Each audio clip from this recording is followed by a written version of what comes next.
Shabbat Shalom, hoje nós teremos um shiur sobre a Parashá Nitzavim.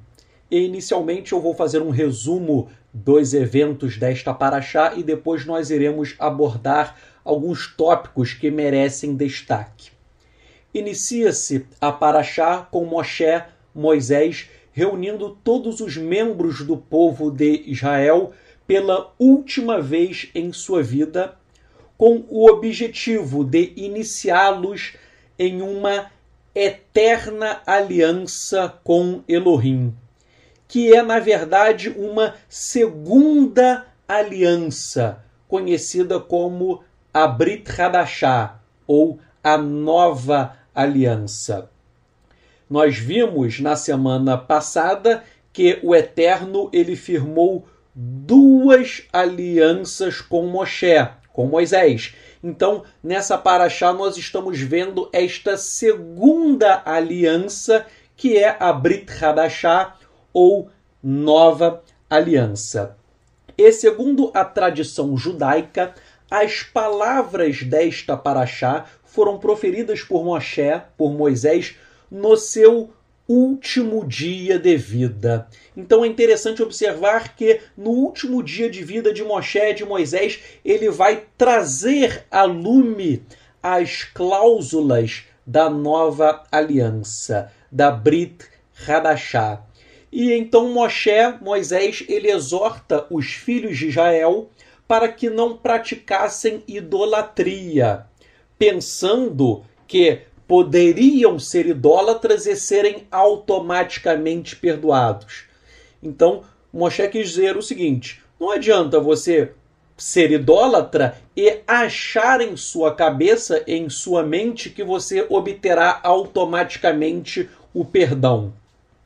Em outras palavras, você não pode pecar já contando que em seguida receberá o perdão do Eterno. Existem pessoas que pecam e pedem perdão, pecam, pedem perdão, pecam e pedem perdão. Ora, você não pode cometer um pecado intencionalmente já achando em sua cabeça que você receberá um perdão automático. E isso Moshe deixou bem claro. Ele falou de idolatria, mas eu posso aplicar isso em outros pecados gravíssimos. Então, isto está na Torá. E em sentido muito parecido, ensina o Talmud, no Masechet Yomá 8.9, que diz o seguinte: de nada servirá o Yom Kippur para aquele que disser, eu irei pecar, e o Yom Kippur irá me perdoar automaticamente. Então, o Yom Kippur é o dia do perdão, na verdade seria o dia da expiação. Então, não adianta você cometer um pecado contando que vai ser perdoado. O ideal é você se afastar realmente do pecado. E prosseguindo, Moshe, ele fala que o povo de Israel abandonaria a aliança com o Eterno. Porém, ao final, Israel iria se arrepender e retornar para o cumprimento da Torá. Segundo os rabinos, o arrependimento do povo e o retorno à prática da Torá são fatores que irão levar ao início da era messiânica, quando então todos os hebreus retornarão do exílio à terra de Israel e receberão muitas bênçãos do Eterno. E Moshe ainda assevera que o cumprimento das mitzvot, dos mandamentos da Torá, o cumprimento da Torá não está distante ou inacessível. Pelo contrário, diz Moisés que a Torá está disponível e ao alcance de qualquer pessoa. E se encerra a Parashá com a exortação para que os hebreus escolhessem a Torá e a vida e a bênção, e não escolhessem o mal, pois o caminho do mal levaria à maldição e à morte. Pois bem, este é um breve resumo da Parashá e agora nós vamos tratar de alguns temas que são extraídos desta porção da Torá. Nós estudamos na semana passada, isso tem que estar no seu sangue, na sua veia, esse conceito fundamental que nós estudamos, que o Eterno ele fez duas alianças com Moshe, com Moisés. A primeira aliança foi no Monte Sinai e a segunda foi no Monte Moabe, ou Moabe. E a segunda aliança é justamente a Brit Hadashah, a nova aliança, cujas cláusulas elas estão disciplinadas exatamente na Parashá de hoje. Então, se você perdeu a Parashá da semana passada, a Parashá Kitavô, vale a pena você assisti-la para você entender uma verdade essencial. Qual seja, a Brit Hadashah está na Torá. Razão pela qual Yeshua não a inventou quando veio ao mundo. Na primeira aliança, foram prescritas bênçãos e maldições ao povo de Israel. Bênçãos no caso de obediência e maldições no caso de desobediência. Isto foi na primeira aliança.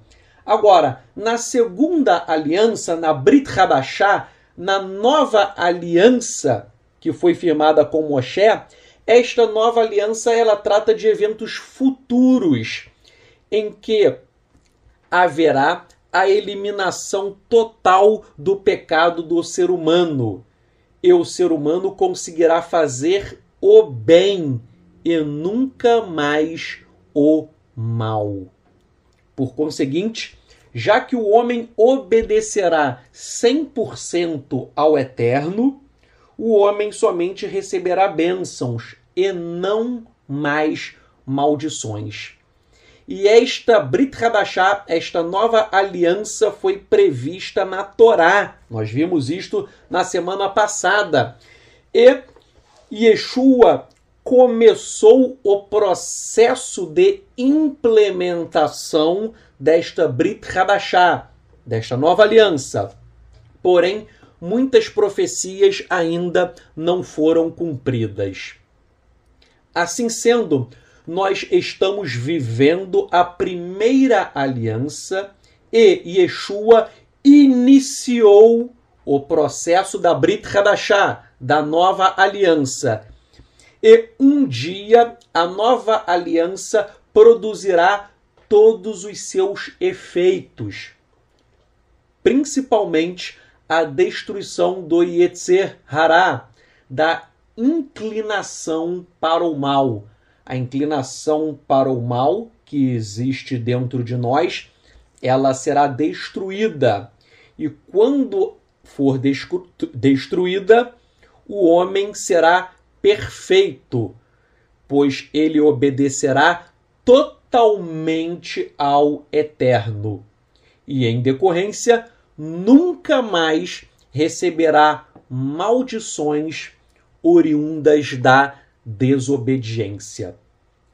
Tudo isto nós já estudamos na semana passada, e na semana passada eu comecei a analisar várias cláusulas da Brit Hadashah, da nova aliança. E hoje nós continuaremos estudando as cláusulas da Brit Hadashah, visto que essas cláusulas estão nos capítulos 29 e 30 de Devarim, Deuteronômio, que são os capítulos objeto do estudo da Parashá de hoje. Então, fiquem atentos, porque estudar os capítulos 29 e 30 de Deuteronômio, Devarim, estes capítulos eles versam sobre a Brit Hadashah, sobre a nova aliança. Então, vamos começar. Primeiramente, o nome da Parashá. A Parashá se chama Nitzavim, que deriva de um verbo hebraico que significa estar de pé, levantar-se ou estar posicionado. E o nome da paraxá se extrai do capítulo 29, verso 9, ou, nas Bíblias cristãs, capítulo 29, verso 10 de Devarim, Deuteronômio.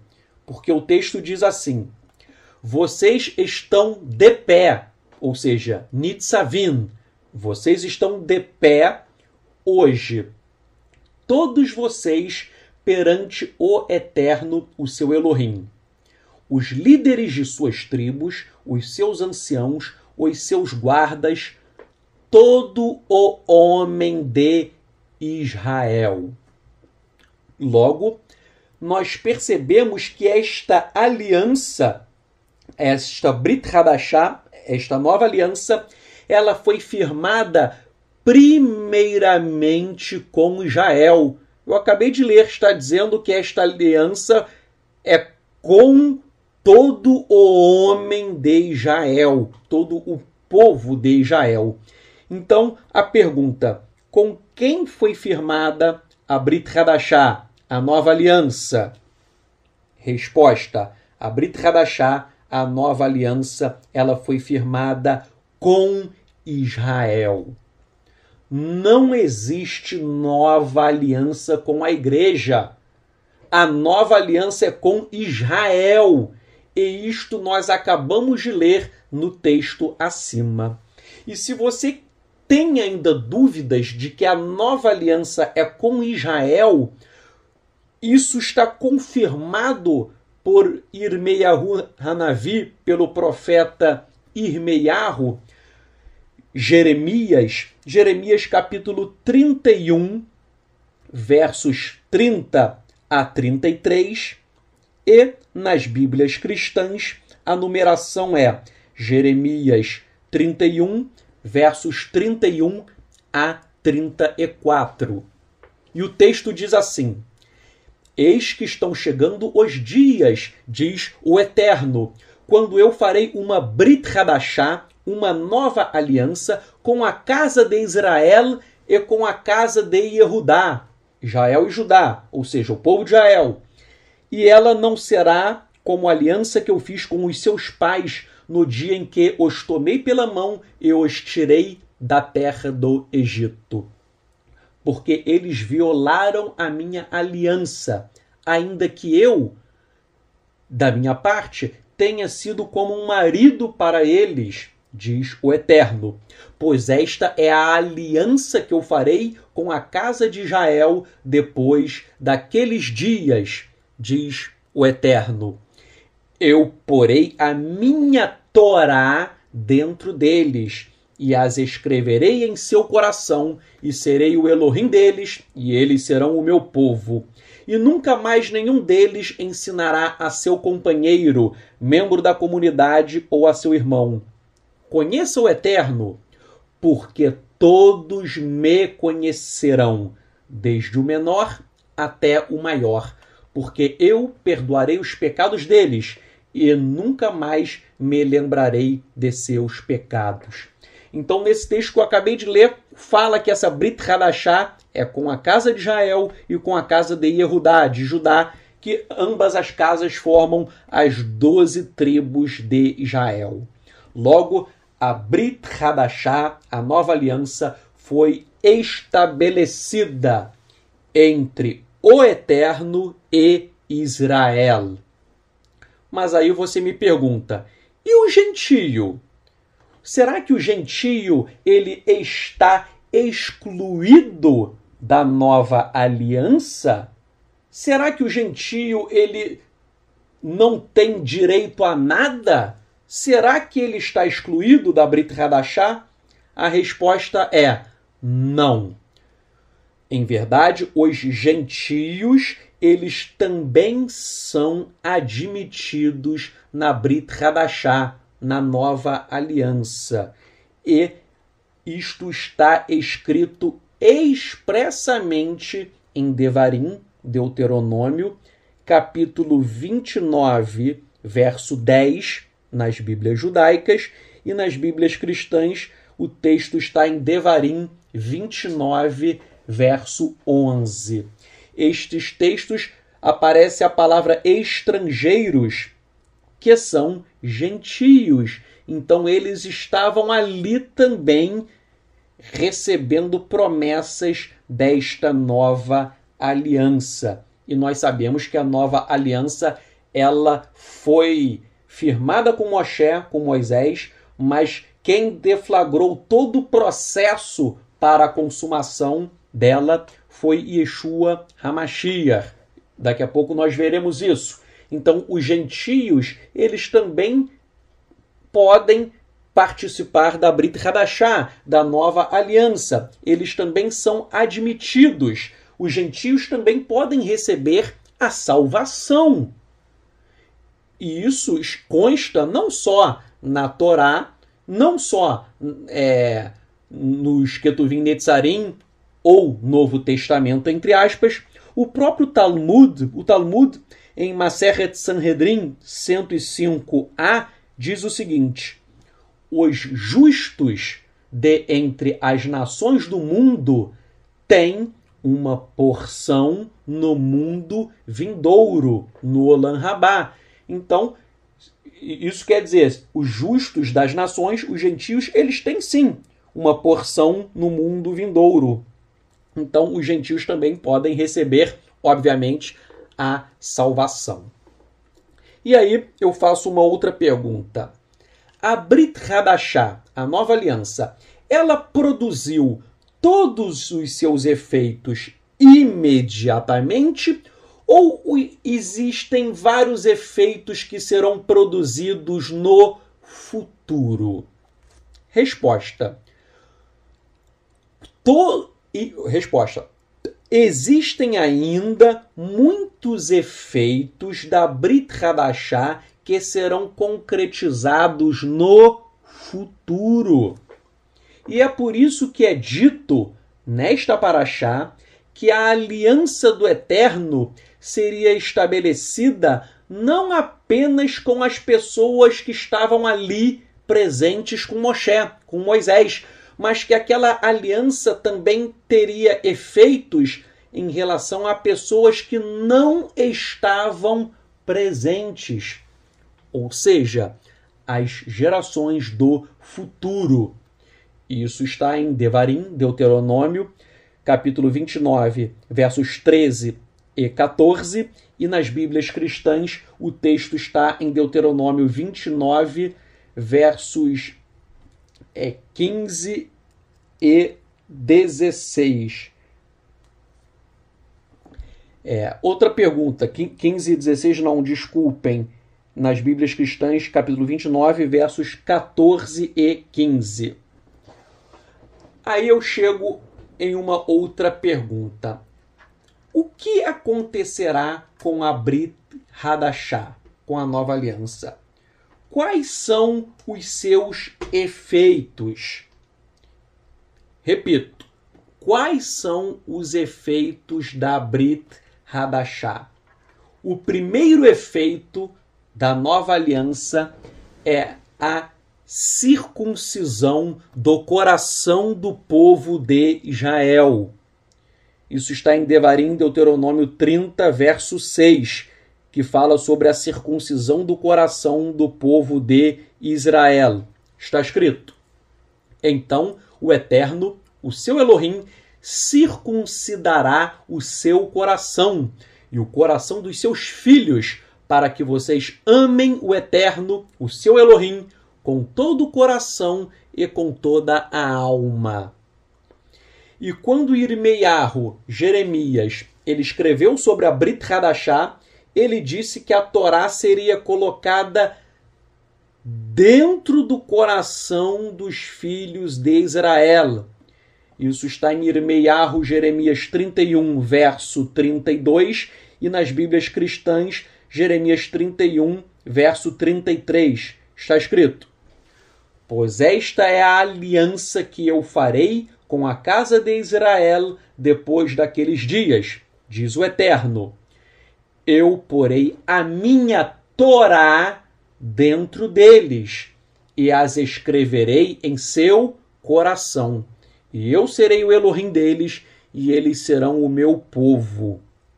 Então, nós acabamos de ler 2 textos em que o Eterno está falando sobre a circuncisão do coração. E daí vem uma outra indagação. O que significa circuncisão do coração? Existem 2 opiniões. A primeira opinião é de Moshe ben Nachman, o rabino conhecido como Narmânides. E Narmânides, ele diz o seguinte: o que é circuncisão do coração? Ele explica: na era futura, na era messiânica, o Eterno eliminará totalmente a existência da impureza e do mal. E, consequentemente, a má inclinação deixará de existir. Então, ele está dizendo o seguinte, que você nunca mais vai ter pecado, porque o Eterno vai tirar totalmente a inclinação do mal de dentro de você.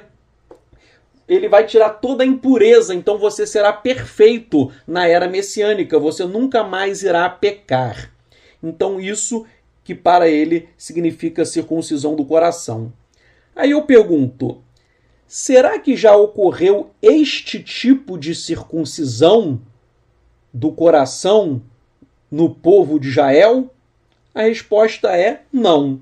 Não, porque todos nós ainda pecamos. Todos nós ainda temos dentro de si a inclinação para o mal.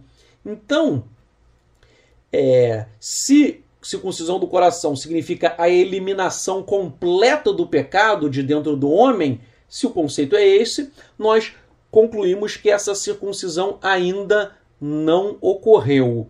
Logo, Yeshua não cumpriu ainda totalmente esta profecia em sua primeira vinda. Razão pela qual se percebe que isto irá ocorrer com o retorno de Yeshua HaMashiach. Quando Yeshua retornar, haverá a eliminação do pecado. Isso Paulo ele fala que o pecado irá desaparecer, a morte será destruída. Agora, existe ainda um segundo conceito de circuncisão do coração. Então, repetindo, o primeiro conceito é circuncisão do coração significa a destruição total do pecado. Isso ainda não ocorreu, porque nós ainda pecamos. Mas isso vai ocorrer? Vai. Quando? Com o retorno de Yeshua e a inauguração do reinado messiânico. Agora, existe ainda um segundo conceito de circuncisão do coração, que é um conceito que está no Targum Onkelos. E nesse Targum, ele define que circuncisão do coração significa a remoção da tolice do coração do homem. Ora, essa circuncisão do coração, Yeshua realmente fez com todos os seus discípulos, com todos nós. Quando nós passamos a servir verdadeiramente Yeshua, a tolice, ela é arrancada do nosso coração. Ainda que eu peque eventualmente, mas a malícia, aquela iniquidade total, ela é tirada. Então, para mim, de acordo com eu citei Narmânides, citei Onkelos, eu vou dar a minha opinião. Na minha modesta opinião, Yeshua circuncidou o coração dos seus discípulos. Yeshua circuncidou o coração de todos nós, para que nós abandonássemos o mal e passássemos a servir verdadeiramente o Eterno com todo o nosso coração e com toda a nossa alma. Porém, nós ainda pecamos, ainda que não tenhamos esta vontade, este desejo. Nós ainda somos imperfeitos. Logo, na era messiânica, haverá a circuncisão total da nossa inclinação para o mal. É como se a circuncisão no coração fosse um processo gradual, um processo progressivo. Yeshua começou a circuncidar o meu coração e ele terminará o serviço quando ele inaugurar o reino messiânico. E nesta era messiânica eu nunca mais irei pecar. Por quê? Porque a inclinação para o mal terá sido destruída por Yeshua. Então, nós que somos discípulos de Yeshua, nós temos o coração circuncidado. Shaul Paulo, ele falou isso em Ruromaiá, em Romanos, em que ele disse sobre a circuncisão do coração. Nós tivemos o nosso coração circuncidado, mas nós ainda pecamos eventualmente. Então, o pecado irá desaparecer totalmente um dia. Que dia é este? No reinado messiânico de Yeshua. E eu faço ainda uma observação. Está errado o conceito do cristianismo no seguinte sentido. O cristianismo diz assim: durante a Torá, a lei de Moisés, a circuncisão era na carne. Veio Jesus e realizou a circuncisão no coração. Os cristãos ensinam isto para estabelecer um antagonismo, uma contradição entre a circuncisão na carne e a circuncisão no coração, como se uma coisa excluísse a outra. Porém, esse ensino cristão está errado. Por quê? Porque a circuncisão do coração, ela não foi inventada por Yeshua. A circuncisão do coração sempre existiu. Sempre foi o desejo do Eterno fazer a circuncisão no coração das pessoas.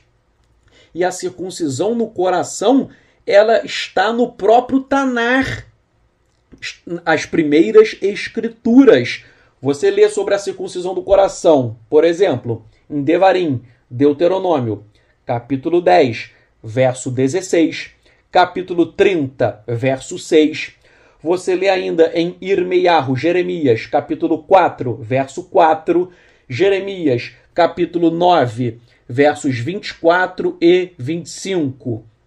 E, nas versões cristãs, o texto está em Jeremias, capítulo 9, versos 25 e 26. Todos esses textos você pode anotar e ler com calma, que o Eterno fala sobre a circuncisão do coração. Então, é claro, antes de Yeshua, havia homens justos. Abraham, Yitzhak, Yaakov, Abraão, Isaac, Jacó, eles tiveram o coração circuncidado. Moisés teve o coração circuncidado. Davi, o rei Davi. Vários homens tiveram a circuncisão no coração. Mas Yeshua veio para quê? Para ampliar ao máximo essa circuncisão no coração e um dia, no reinado messiânico, ele fará uma circuncisão total em que o pecado irá desaparecer da face da terra. Então, o primeiro efeito da Brit Hadashah é a circuncisão no coração. Vamos para o segundo efeito. O segundo efeito da Brit Hadashah é o seguinte. Já que a Brit Hadashah tem como efeito a circuncisão do coração do homem, a consequência lógica é: a circuncisão do coração é feita para que a pessoa cumpra a Torá. Repito, a circuncisão do coração é para o cumprimento, para a observância da Torá. Dizem os cristãos incorretamente que a nova aliança substituiu a Torá. Não. Isso está errado. A nova aliança, ela foi estabelecida para que o homem cumpra a Torá.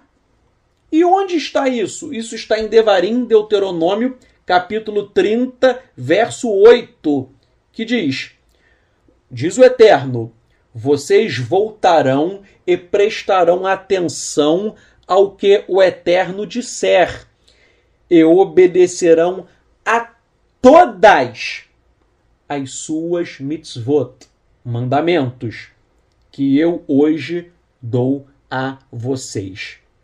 Então, este texto é muito claro no sentido de que a Brit Hadashah, a nova aliança, tem por objetivo fazer com que o homem obedeça a todas as mitzvot, mandamentos do Eterno.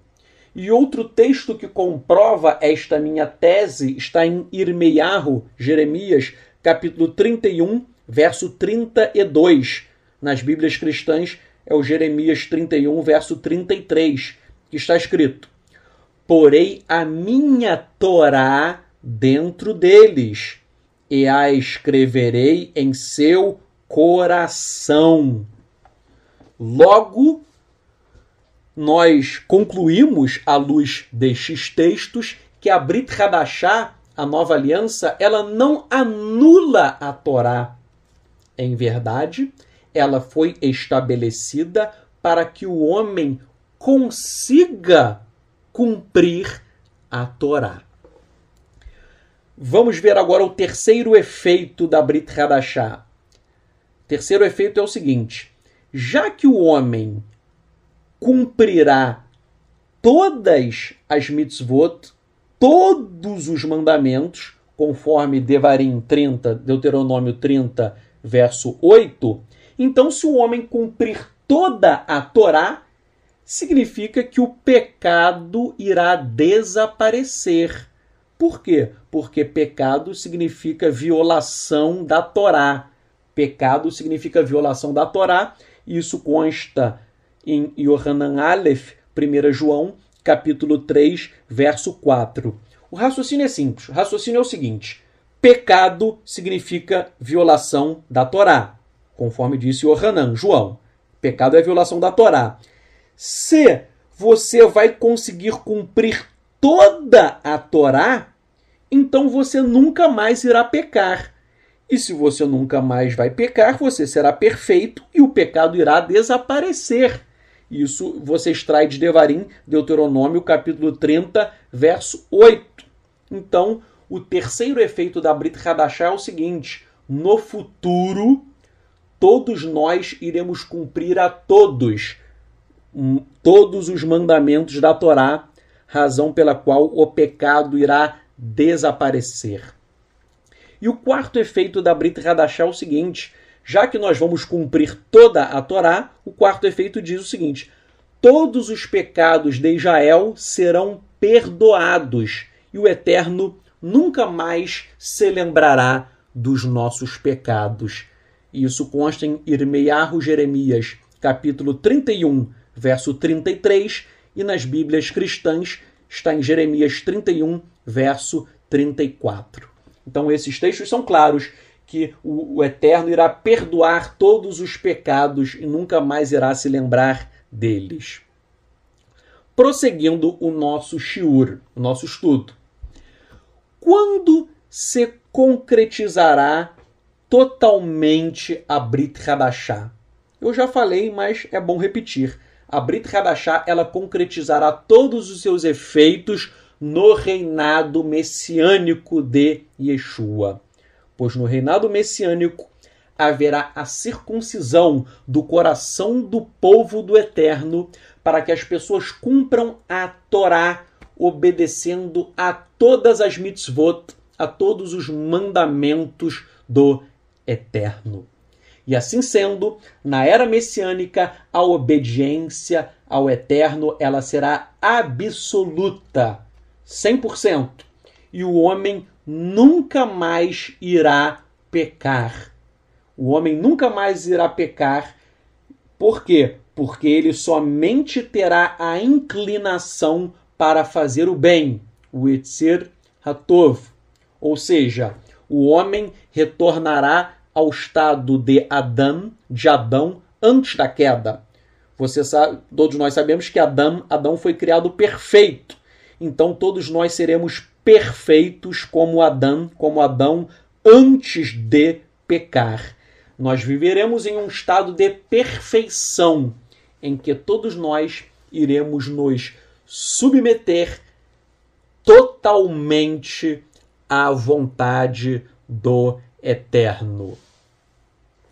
E aí vem uma pergunta fundamental. Por que Yeshua disse que ele derramaria o seu sangue para confirmar a Brit Hadashah?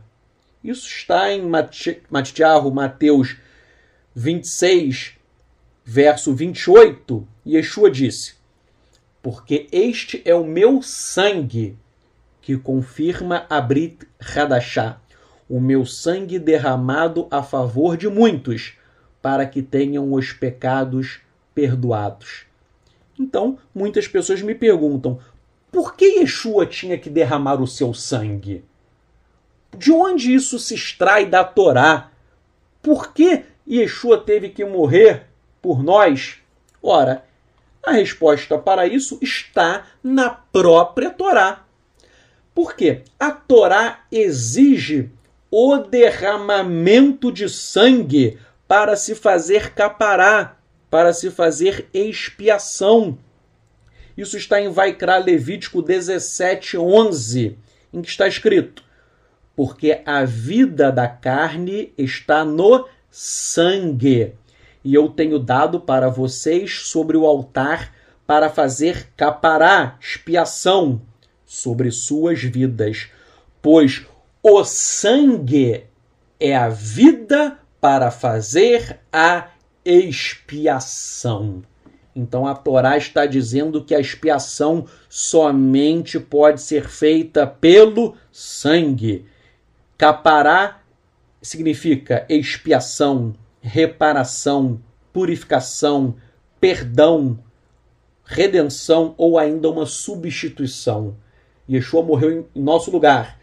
Ele é o nosso substituto. Nós deveríamos ser penalizados, mas ele nos substituiu. O sangue dele foi derramado no lugar do nosso sangue. Então vejam, a Torá exige o derramamento de sangue. E o próprio Talmud também exige o derramamento de sangue para fazer a capará, para fazer a expiação. O Talmud Bavli, Masechet Zevarim 6a, diz o seguinte: certamente a expiação somente pode ser feita com o sangue. Como ele diz, pois é o sangue que fará a expiação em virtude da vida. E em um outro tratado do Talmud Bavli, em Yomá 5a, há uma pergunta: será que a imposição da mão na cabeça do animal faz a expiação? Não. A expiação vem através do sangue, como é dito, pois é o sangue que faz expiação em virtude da vida. Então a própria Torá e o Talmud dizem que a expiação tem que ser feita por meio de sangue. E nós sabemos que o sangue dos animais eram derramados, porém o próprio Eterno, pelo profeta Yeshayahu, Isaías, o próprio Eterno, ele falou sobre a expiação que seria feita por meio do seu servo, o servo sofredor, que está descrito em Yeshayahu, Isaías 53. Então o próprio Eterno, ele falou que o seu servo iria sofrer para fazer a expiação pelo povo. E o texto de Yeshayahu, Isaías 53, ele se refere claramente ao Mashiach. Os rabinos da atualidade, eles alegam que Isaías 53 não está relatando o sofrimento do Mashiach, mas sim o sofrimento do povo de Israel. Então os rabinos dizem que Isaías 53 não tem nada a ver com Yeshua, e sim com o povo de Israel. Mas os rabinos estão errados. Por quê? porque o próprio Targum, que é uma obra fundamental da literatura judaica, o Targum fala expressamente que o servo sofredor de Yeshayahu, Isaías 53, o servo sofredor é o Mashiach. Ademais, vários rabinos disseram a mesma coisa. Por exemplo, os rabinos Narmânides e Abarbanel, eles disseram que Yeshayahu, Isaías 53, é uma referência ao próprio Mashiach. E não só Ramban e Abarbanel, Narmânides e Abarbanel. Por exemplo, o rabino Isaiah Avraham Horovitz, ele disse, porque o Mashiach irá oferecer a sua vida. Repito, um rabino dizendo, o Mashiach irá oferecer a sua vida e derramará a sua vida à morte, segundo Yeshayahu, Isaías 53, 12. E o seu sangue expiará pelo povo do Eterno. Deste modo, acontecerá mais tarde que o reino da casa de David governará para sempre entre o povo de Israel. Então, estou citando um rabino. Outro rabino, Naftali ben Asher, ele disse, a enfermidade que deveria ter caído sobre nós, repito, a enfermidade que deveria ter recaído sobre nós foi carregada por ele. Isso significa que quando o Mashiach morrer entre as portas e for uma maravilha aos olhos da criação, por que a pena que ele tem que carregar deve ser tão grave? Qual é o pecado e qual é a sua transgressão? Exceto que ele, o Mashiach, vai suportar os castigos de Israel. De acordo com as palavras, ele será o ferido de Elohim, conforme Yeshayahu 53, Isaías 53, verso 4. Então vejam, Isaías 53 fala sobre o Mashiach. Quem diz isso? O próprio Tanar. Quem diz isso? O Targum. Os rabinos Narmânides, Abarbanel, eu citei outros dois rabinos, e eu tenho uma coleção com dezenas de antigos rabinos dizendo que Isaías 53 se refere ao sangue do Mashiach, que será derramado para fazer a expiação sobre o povo de Israel. Então, vejam, a Torá diz que a expiação se dá pelo sangue, e o Eterno usou o profeta Yeshayahu, Isaías, para falar que teria que ser o sangue do Mashiach para confirmar, para ratificar esta Brit Hadashah, esta nova aliança. Prosseguindo o nosso estudo, pergunta-se, o que precisa acontecer necessariamente para Yeshua retornar e consumar todas as profecias da Brit Hadashah? A resposta para isso está em Devarim, Deuteronômio, capítulo 30, verso 10, que diz, entretanto, tudo isso acontecerá caso vocês prestem atenção ao que o Eterno, o seu Elohim, disser, para que vocês obedeçam às suas mitzvot e aos regulamentos escritos neste livro da Torá. Se vocês se voltarem para o Eterno, seu Elohim, com todo o coração e com toda a alma. Então, deste texto extrai-se o entendimento rabínico que, para o Mashiach se manifestar, e nós sabemos que Yeshua irá voltar, tem que haver o arrependimento coletivo de Israel. Israel tem que se arrepender dos seus pecados.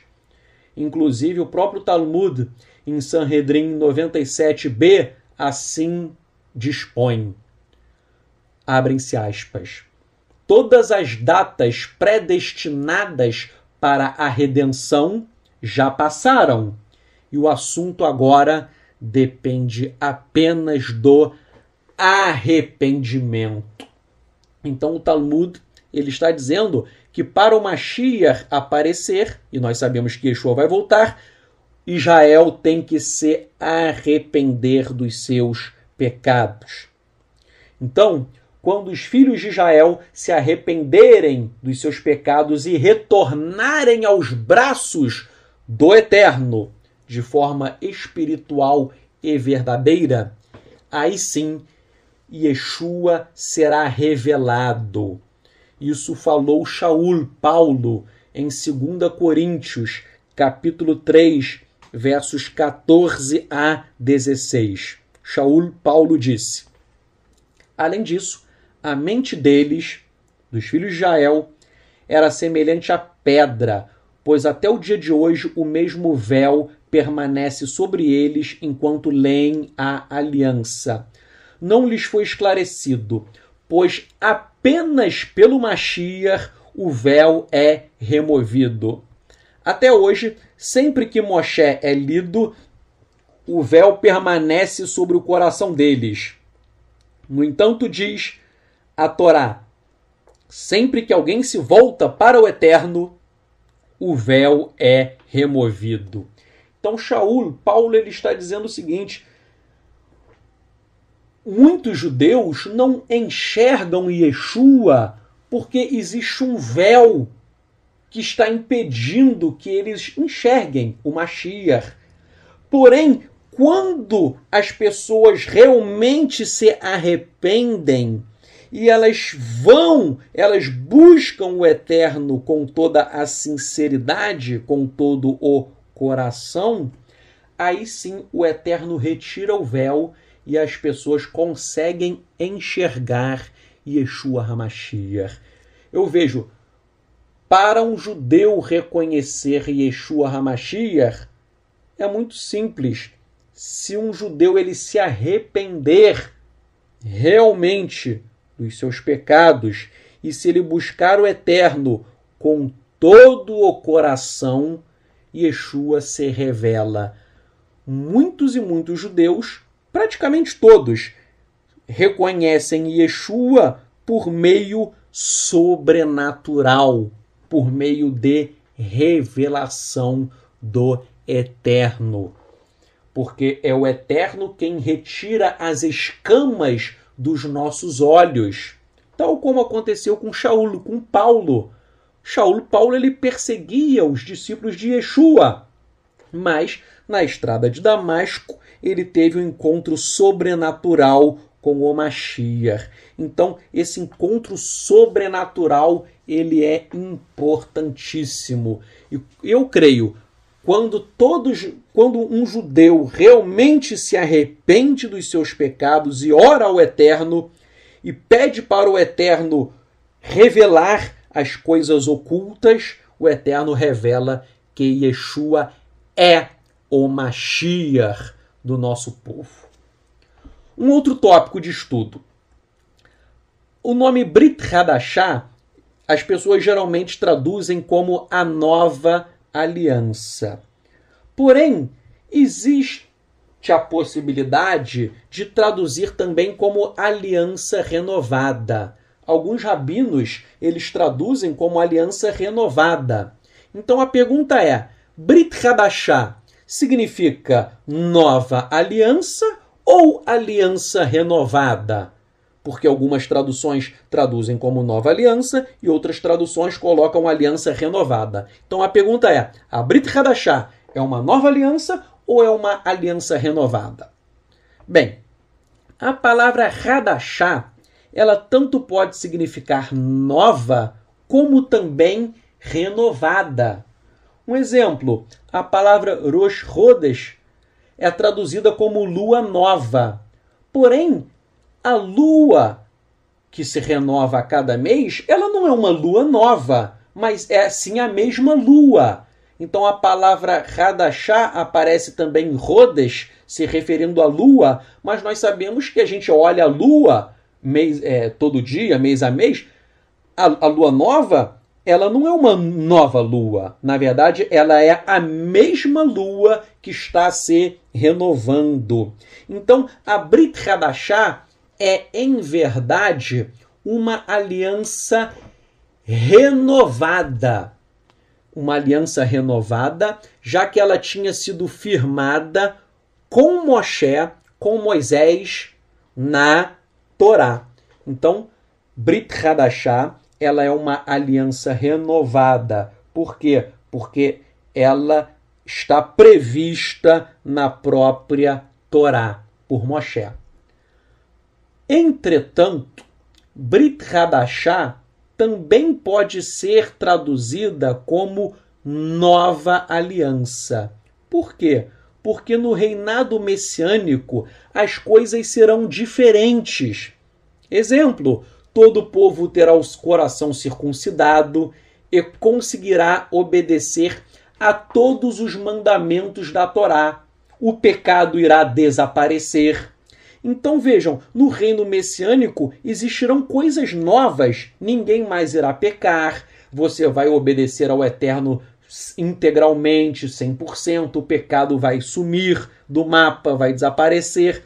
Logo, a Brit Hadashah, ela, além de ser uma aliança renovada, ela também é uma nova aliança, porque ela trará algumas coisas inovadoras no futuro. Então, a Brit Hadashah, ela pode ser tanto traduzida como aliança renovada, pelo critério temporal, ou seja, ela foi feita na Torá com Moshe, mas a Brit Hadashah, ela também pode ser traduzida como nova aliança, pois existem muitas coisas, muitos efeitos que serão produzidos no futuro, sendo certo que alguns efeitos até mesmo já ocorreram com a primeira vinda de Yeshua. Bem, continuando o nosso estudo. Hoje em dia, nós ainda temos a inclinação para o mal. Todos nós ainda temos a inclinação para o mal. Mas isto faz com que seja difícil cumprir a Torá? É difícil cumprir a Torá? A resposta: não. Disse o Eterno que cumprir a Torá é fácil. Isso está em Devarim, Deuteronômio, capítulo 30, versos 11 a 14. O Eterno disse que a Torá não está nos céus e nem no além-mar, para que ela não possa ser alcançada.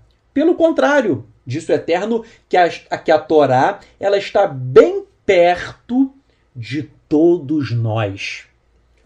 Então, o Eterno falou, olha, a Torá não está nos céus, ela não está depois do mar, ela está bem pertinho de você. Então, o Eterno falou, cumprir a Torá não é tão difícil. Não é tão difícil cumprir a Torá. Aí as pessoas me perguntam, mas por que muitos acham difícil cumprir a Torá? Repito, o Eterno disse que cumprir a Torá não é difícil.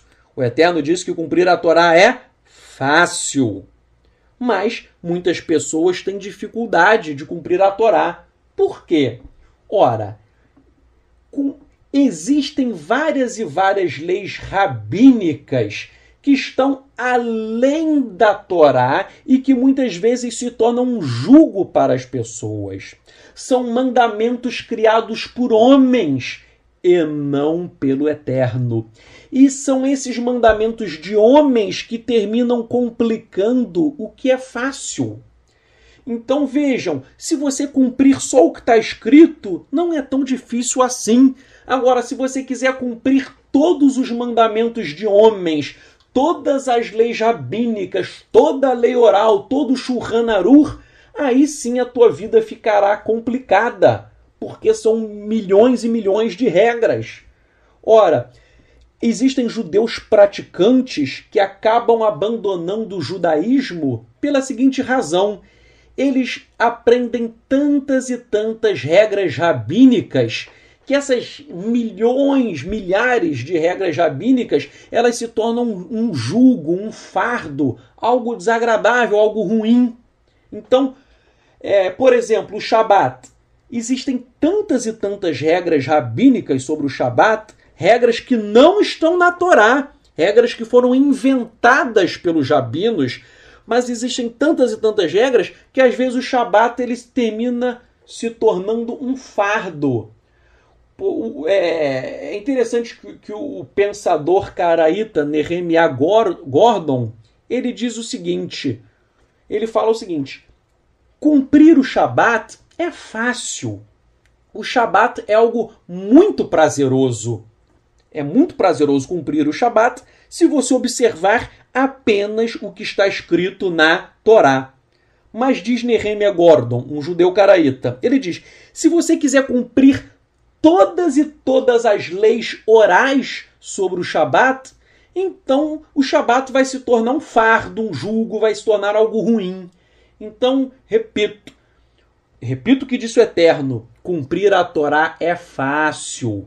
Agora, se você quiser cumprir as milhares, ou milhões até, né, exagerando um pouco, se você quiser cumprir as milhares de regras rabínicas, aí tudo vai se tornar um fardo, né? O Shabat, por exemplo, se você quiser cumprir tradição, você vai ter que cortar o papel higiênico antes do Shabat, porque muitos rabinos dizem que o mero ato de cortar papel higiênico é a profanação do Shabat. Você não vai poder mais acender a luz de casa.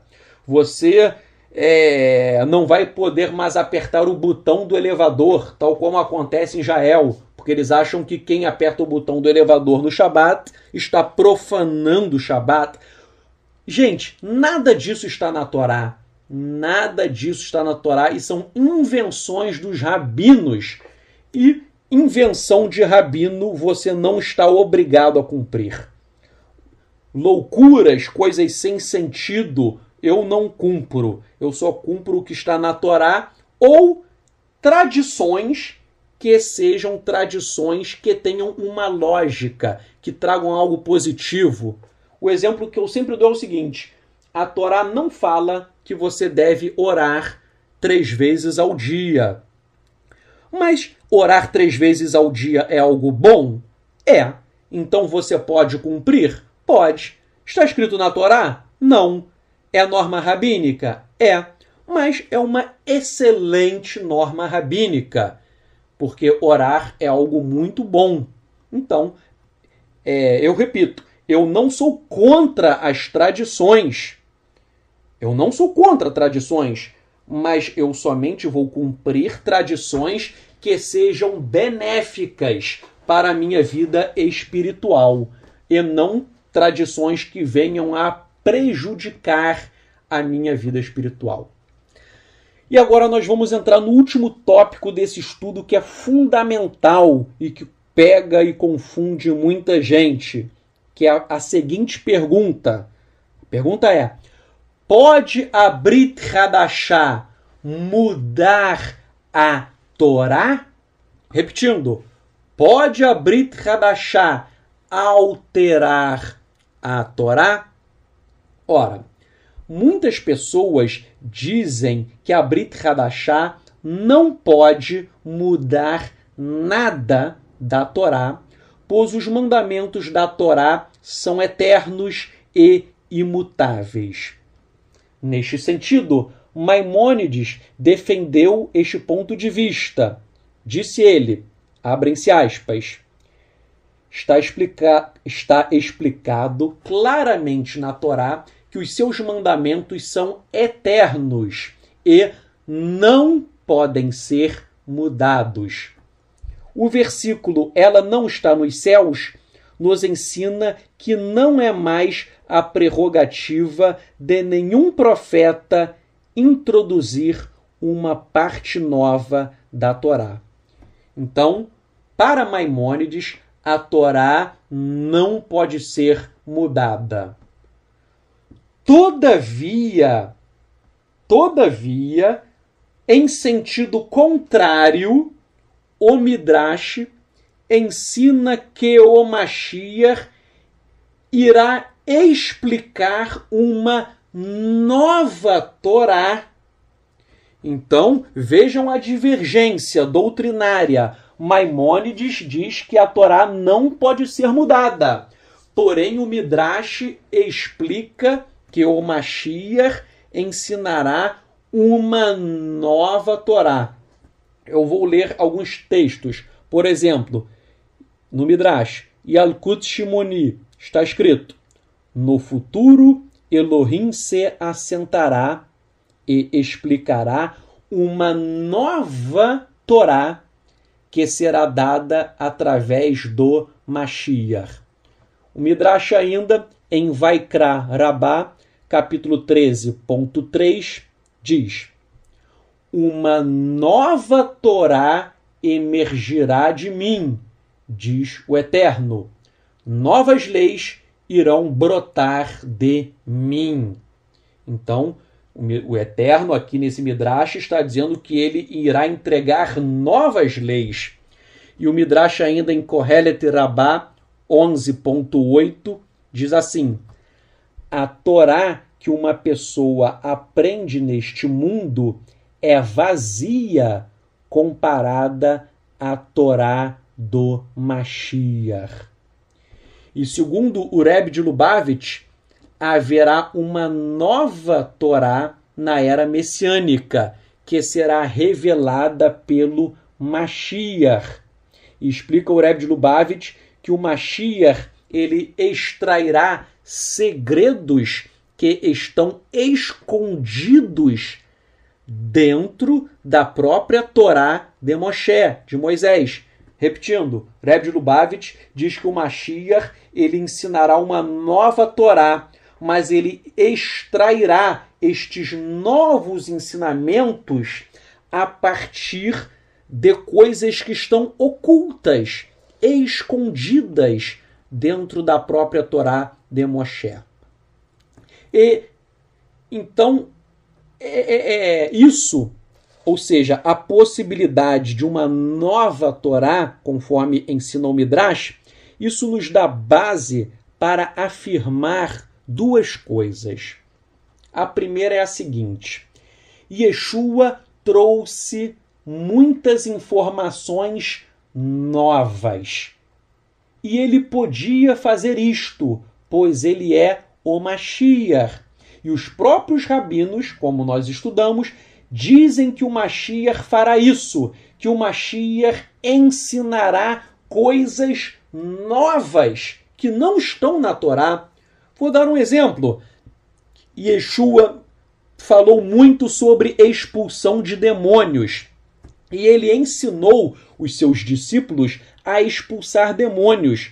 Agora eu pergunto, onde a expulsão de demônios está na Torá? Não está em lugar nenhum. Mas Yeshua ensinou, então ele trouxe um ensino novo, um ensino que não estava na Torá, expulsão de demônios.